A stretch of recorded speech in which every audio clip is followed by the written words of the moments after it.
then of course we all went up to the pictures here, the Pavilion.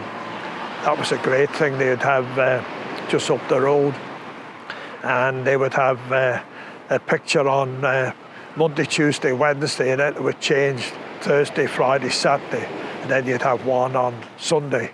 And that was a great thing, all pile in there. The place would be chock-a-block.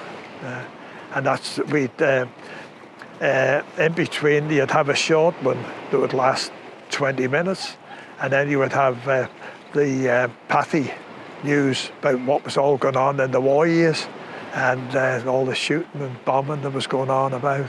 That would go on for a quarter of an hour, and then you'd have the main picture. And that was the only outlet we were getting really on what was happening worldwide. And then above it was the dancehall, the Pavilion dancehall. That they had a dance there every Wednesday. So on the you had to watch. You didn't go to the pictures on a Wednesday evening because you couldn't hear it properly with all the thumping and banging that was going on up above you, the dance and the noise of the music. That was great times in there. And always have some sport in there.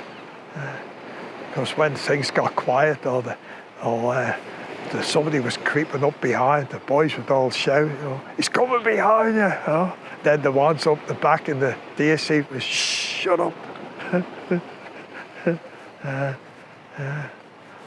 Then there'd be fights. Used to call it the gurnet pound down the bottom. That was the name that was on it, the gurnet pound.